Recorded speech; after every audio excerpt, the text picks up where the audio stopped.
সকাল সকাল উঠি কাজ শুরু করে দিচ্ছি। ফুজিং পরোটা ভেজে নিতেছি। আমার হেল্পিং হ্যান্ড নাই, তার জন্য আমরা ফুজিং পরোটা ভেজে নিতেছি। এক কাপ সালাদে দুইটা পরোটা। সালাদে খাইলে কীরকম হয়? আমার মতন এরকম চাল আবার কে কে আছে অবশ্যই তোমার করে জানাবেন। আমি কিন্তু চা দেখে তরকারি দিয়ে খাই না। আসসালামু আলাইকুম, সবাই কেমন আছেন? আশা করি সবাই ভালো আছেন। আলহামদুলিল্লাহ আমরাও ভালো আছি। আজকে শুক্রবার, জুম্মা মুবারক, তাই প্ল্যান করলাম। আজকে অনেক দিন হয়ে গেছে বিরিয়ানি খাওয়া হয় না। আজকে প্ল্যান করছি বিরিয়ানি করব। তার জন্য সব কিছু কেটে ধুয়ে এখানে সব কিছু রেডি করছি। তো আপনাদের সাথে একটু একটু শেয়ার করতেছি আর কি। আমি এখানে তেল গরম করে নিছি। এখন মাংসগুলো হালকা ভেজে নেব। ভেজে নিলে একটু টান টান থাকে, মজা হয় আর কি, মাংসগুলো ছুটে না। কালকে বললাম এমন আসছে, মা ভাই দাঁড়িয়ে বোন ফল নিয়ে এসছে কিছু। এখানে অনেকগুলো পেয়ারা, আঙ্গুর ফল, মালটা, আপেল। আমি মাংসগুলা হালকা ভেজে নিয়েছি। এখানে আজকে সবগুলা সলিড মাংস নিয়েছি। আমার হাজব্যান্ডে হাড্ডি মুড্ডি দিলে এগুলো বাসি বাসি ফেলে দেয়, তার জন্য আজকে সলিড মাংস দিয়ে করতেছি। আর এখানে আলুগুলো একটু ভেজে নিতেছি। আর একটু আগে যে আমি ফলগুলা আইসে শেয়ার করলাম কি জন্য, ওই মানে যারা আসলে টাকা পয়সাওয়ালা তারা ফল নিয়ে কোথাও যেতে পারবে, মানে বেড়াইতে গেলে আর কি আত্মীয়র বাড়িতে। 1 কেজি ফলের দাম, মালটার কেজি 400 টাকা, আপেলের কেজি 400 টাকা, আঙ্গুরের কেজি 600 টাকা, পেয়ারার কেজি 100 টাকা। মানে আসলে কিভাবে আত্মীয়ের বাড়িতে যাবে মধ্যবিত্ত ফ্যামিলিরা, ওটা চিন্তা করলাম, তার জন্য একটু শেয়ার করলাম আপনাদের সাথে, এই আর কি। তো বিরিয়ানি রান্না করতে করতে আজকে আপনাদের সাথে অনেক কথা বলা হবে। ভিডিওতে সব কথা আসলে বলা হয় না, ভিডিওটা অনেক লং হয়ে যায়, ধৈর্য ধরে কেউ দেখে না।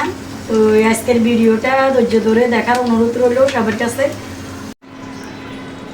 এখানে হলুদ দিয়ে আদা রসুন পেঁয়াজ ব্লেন্ডার করে দিয়েছি। এখন মশলাগুলো একটু কষানি হয়ে গেছে, আমি বিরিয়ানির মশলাগুলো দিয়ে দিতেছি। মশলাগুলো কষানি হয়ে গেছে।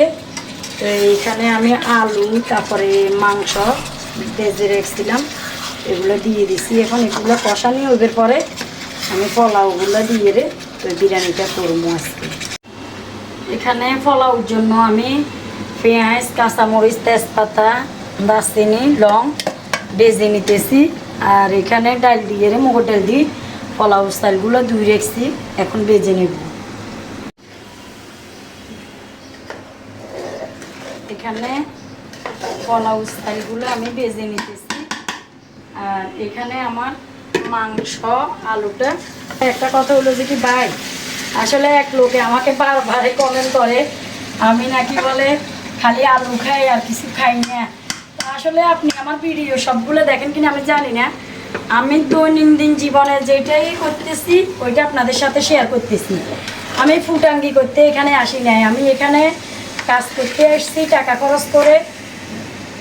কী করতে আমি যেটা দৈনন্দিন জীবনে আমি করতেছি, খাইতেছি, কোথাও যাইতেছি, সেটা আপনাদের সাথে ভাই শেয়ার করতেছি, আর বেশি কিছু না। অথচ আপনি আমাকে কমেন্ট করতেই পারেন, ভালো মন্দ, অসুবিধা না। আমার আরও ফলোয়ার বাড়বো বা আমার ভিউ বাড়বো, অসুবিধা নাই। কিন্তু বিশেষ করে এভাবে আসলে কাউকে ছোট করে কমেন্ট করা ঠিক না। আমাদের থেকেও মানুষ আরও খারাপ পরিস্থিতিতে আছে। আমরা আলহামদুলিল্লাহ আল্লাহ দরবারে লাখো কোটি শুকরিয়া, আলহামদুলিল্লাহ ভালো আছি। তো দেখেন আমি এখানে 2 চুলায় রান্না বসাইছি, আবার এখানে আরও 2 চুলায় গরম পানি বসাই দিছি, এখানে 3টা ডিম সিদ্ধ দিছি। মোটামুটি আজকের ভিডিওটা অনেক লং হয়ে যাবে, ধৈর্য ধরে দেখার অনুরোধ রইল, বারবারে বলতেছি। আমার পোলাও চালগুলো একদম ভাজা ভাজা হয়ে গেছে। এখানে আমি মাংসগুলো দিয়ে দিতেছি। এখন আমার বিরিয়ানিগুলো হয়ে গেছে, আমি এখানে পরিমাণ মতো পানি দিয়ে দিচ্ছি। দেখেন আমার বিরিয়ানিগুলো হয়ে গেছে, একদম ঝরঝরে হয়েছে।